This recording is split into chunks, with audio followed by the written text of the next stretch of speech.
Welcome to CivilNet. Today I'm going to talk about one of my favorite topics, about changes that have been taking place in the Republic of Armenia since independence.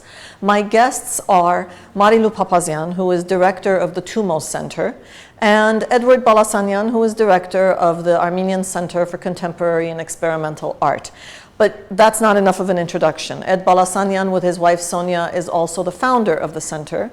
And the center that Marilu runs, the TUMO Center, is the product of the generosity and the thoughtfulness of the Simonian Educational Foundation, Sam and Silva Simonian of Texas. By way of introduction, I should also say that the reason we're doing this interview, this discussion today, is because the TUMO Center, which Marilu runs, is this month celebrating its 1-year anniversary. And the Armenian Center for Contemporary and Experimental Art, which in Armenia we call NPAG because that's the Armenian acronym, this year celebrates its 20th anniversary. So we give Ed and Sonia awards for stamina and sustainable energy, and also use that opportunity, Ed and Marilu, to talk about what we who live in Armenia know very well, that in order to have a new society, a different society from what we had for 70, 80 years, we need, I think, new institutions, new kinds of institutions, which is what you two run. And me too, by the way, but we'll talk about that later. Right? We all run new kinds of institutions, not just new institutions. Do you agree with the premise that that is what we need to develop a new society and more of it? Well, I think what we need is a new way of thinking and the concept of participation and volunteerism. These are two important issues, things that as an ex-diaspora Armenian, that is what we have done all our lives, being from Iran or United States or wherever we are. Basically that mentality and that concept, that approach doesn't exist now. Or if it exists, it's very little and needs to be more and more and more. Ed, maybe you should explain how it is that NPAG, your center, is not just new, but a new kind of institution. How is it different from a standard art center or an art gallery? Well, first of all, there are not many art galleries in Armenia, and whatever there were, they were closed down. Now, what happened was this, that Sonia, who happens to be my wife, my friend, she initiated in '92 an group exhibition because we got by accident involved, or we got introduced to a group of Armenian artists who had the stamina and the potential of doing really contemporary work in the way we understand it in New York. That was in New York. You come from the New York art scene. Yeah, basically. And Sonia decided to come in August of '92. I wasn't still involved in Armenia. I started in December. She organized a group show. Only 9 artists participated. That's why we call it 9, that exhibition. And there were really fresh ideas, approaches, because I tell you, our people, by our people I mean Armenians, really have it. They have the talent, they have the capability and of producing good art. Only thing you have to do is to let open the door, open the window. Yeah, open the box and let it flourish. And it happens, and it happened fantastically. We are proud that today some of our artists show in your museum, a lot in Europe. And these are artists that we discovered, we gave opportunity to come out of whatever those restrictions and limitations of academic education. I am for academic education, but I think that is a beginning only. That's a perfect opening for what you do at TUMO. And you're nodding as Ed says we need to open the box. Yeah, actually, we go beyond that also, like we start from early age. But you need to tell us what TUMO does. How is it different? How is it different? I think it's a place where it's full of resources, and it's a place where we give opportunities to flourish the potential that there is in Armenia, especially hidden potential in the kids. every kid has a potential, and they have great potential in Armenia. And we have seen it through the past year, how as soon as we open the box, not even open, it's like even more than we expected. And what you do is mix technology and education. Yeah, yes, but we involve also art. So it's very important to involve art with technology, not only pure technology, because that's when you get a much better product. So for somebody like me who's a consumer of the things that each of you do, you have a center that offers children the opportunity to come learn the technology in ways that they can help create art and do educational products and other things. And it's a gathering center. And what you do is give us the opportunity to enjoy performance art, installation art, theater, paintings, and all the rest of it. That's the end product, sir. That's the end product. Our mission is to discover talent, to give opportunity to the talent, to grow, to express and grow, and introduce it on international scene. And also bring international art to Armenia and introduce that too, because not every Armenian can go abroad and see for it firsthand. But that's what our mission is. Our mission is to help Armenian talent grow in the direction of contemporary art. And you do that at TUMO with the outside-inside mix. Yes, what we do is we bombard them with a lot of new technologies, art, things that they need to develop their background. So every day it's like, what can we bring more and more and more? And they are thirsty for that. They really are looking to new way of thinking, how to be better, and it's amazing like how fast they're learning. Now that you've been doing this for a year, when you wake up in the morning, do you say, I wish somebody was doing this so that we could do this with them and grow this opportunity, maximize what we do? What else is there in the sense of new kinds of institutions that need to be there to not just interact and support our work, but to multiply it, to give it greater resonance? I lived in New York too, so there it's in the air, right? You don't need to really look for something, and you don't even know how you learn. You get this thing in the air and you get better and better as you go. Here in Armenia, it's a little bit more difficult. It's difficult because you have to bring it artificially, and you have to create this environment that really doesn't exist, fully exist, and you have to create that and give it to them a little bit artificially.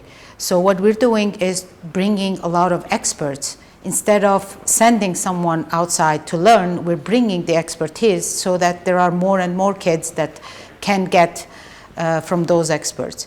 And by bringing them, we spread these new ideas. And I think we are starting to see the results. We already saw the result with Serge Tankian's video, which was like amazing.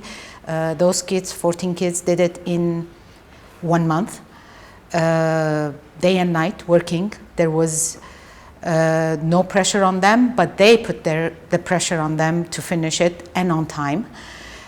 We are now creating an animation logo for Egoyan arts film, and there 10 groups of kids are working day and night also. It's amazing how professional attitude they have and how they're working. I think they like the respect and they like what we're giving them, and they are giving back a little, let's say, what we're offering. It's the environment that you offer as much as the content that you offer. And it's not only the new way of thinking, it's those pockets of excellency that we have to create in Armenia. And of course, 1 or 2 cannot survive by itself. We need a lot of them. Is it unfair to say that in the first years of independence, the recognition that we need these kinds of new ways of teaching and learning and being and living, that recognition was maybe more prevalent then than it is now? I mean, American University of Armenia was the trailblazer, right? It was the first new kind of institution, and not even independent Armenia, it was the year before. The idea is to promote the way of thinking, to promote that, to bring that. Yes, in the beginning, nobody told us, what are you doing and this and the other. And we did it, we had free sailing. After a while, they learned to do it themselves, then they tried. And that is the biggest success that we've had. But unfortunately, none has had continuity. I'm happy to say that eventually in Georgia, 2 years ago, they opened an art center, alternative art center. Azerbaijan don't have it yet. They had an organization very small, which was not in any way. So basically,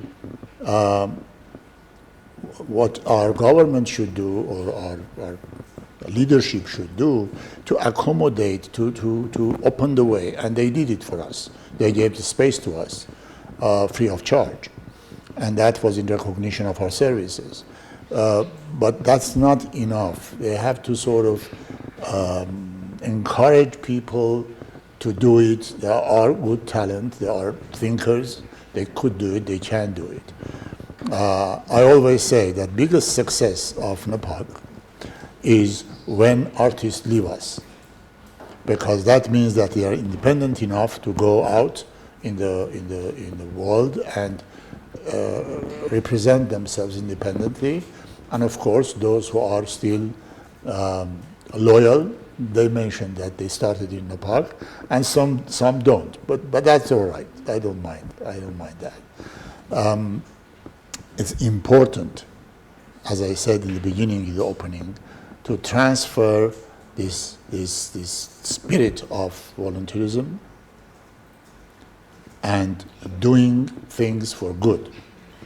And also space, the idea of public shared space that's not a commercial space, where you can give and take in a common space. The kids must love that.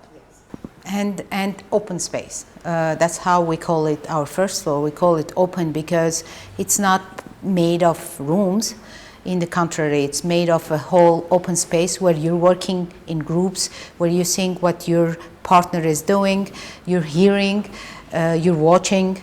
So it's all this experience that you live during those hours that is nice. And in our case, we also insisted that we need a park that we have renovated, because that's also balancing between the technology and nature, which was very crucial for us. And protecting the park and making green and irrigating it and creating the space in front of our center. It's really not an entrance, but it's a plaza. It's a playground. And children, the young people, see it the way you see it? Yes. This isn't a top-down thing? Yes. No, they see it, and they're enjoying it so much. From very young kids all the way up. Like, they keep asking us, when are we getting to TUMO? When are you going to accept us? And older age people are asking, when are you going to open something for us? So that we can have the same experience as the teenagers. I'm going to say something that maybe is blasphemous. I'd like to say that in some ways what you're doing is the modern day version of the old Mashaguiti Duner, the cultural homes that used to exist in neighborhoods and regions. And what you're giving is today's version of that. Actually, one of my dreams, Salpi, is to be able to go to these cultural homes. In every village there is one. That's from the Soviet legacy. If they are not already privatized and have been turned into shopping centers or whatever, to go there and expand our activities there. Actually, we got a project, a grant, we call it MEC. We took our 1 square meter theater and 1 minute shot per shot to different provinces. Now they are going to go to Gyumri and Vanadzor again. They are going to go to Qarabağ, and to expand. And that that you brought up, the physical facilities, the cultural centers, are big. Of course, there is need for a lot of money to do that, because you have to renovate them, and you have to equip them, and you have to man them, put personnel to run it. With the right attitude and approach. And expand the mentality of NAPAC. I should say that a couple of weeks ago I visited TUMO. I was mesmerized. I was surprised And I was just telling her before we started the interview, that's a fantastic thing, fantastic thing. I tell people Garni, Gerard, and then now you have a few new places to visit. You know, I mean, it's amazing, amazing. And we get surprised. We have, we call it Chitesnavad cinema, unseen cinema. We have presentations in our center, and you can imagine, you know, young people come and they participate in debates. They express, and you'd never expected that they would do that. And that is, again, one of the achievements, because people have started thinking, you know, we are very good, we Armenians, we are very good in philosophizing, just talking and discussing and so on and so forth. But the young person watches the film and makes very pointed comment about it. That means that he thinks or she thinks, and is capable of thinking and organizing his or her mind in substantial direction. And I think they need hope. Like these centers give hope, and they really need it. Yes. And at the beginning, of course, they don't believe in whatever you're doing, but slowly they see that you're serious. There is one serious problem. There's one serious problem. In the trade of what you are teaching to people, to young people, there is market for their jobs. Yes. There's plenty of market. Yes. For contemporary art, there is no market. Or if there is a market, it's not a market which will sustain you, which will give you a way of living. And that is one of our problems, a major problem. Because if you make art for market, then you lose the level. You lose that yeah, it becomes commercialized, and you know, you end up with the soap operas that we have all over the television. Well, in any case, though, what you are offering, both in terms of space and goal and thinking, is something that clearly crosses way past the lines of art alone or education or technology alone. We've been speaking with Edward Balasanyan and Marilu Papazian. You've seen on CivilNet several reports on each of the centers, on the TUMO Center and on NIPAG, the Armenian Center for Contemporary and Experimental Art. And here are the people who are responsible for its operations day to day, one celebrating 20 years, one celebrating 1 year. And we hope that both of these centers, together with CivilNet, turn into part of your Garni, Gerard, Sardarabad tourism trek in Armenia, because truly this is the beginning of the future. These are the new kinds of institutions that Armenia needs and wants, and that we all have a part and a responsibility in making real. Welcome to CivilNet. Thank you for watching CivilNet.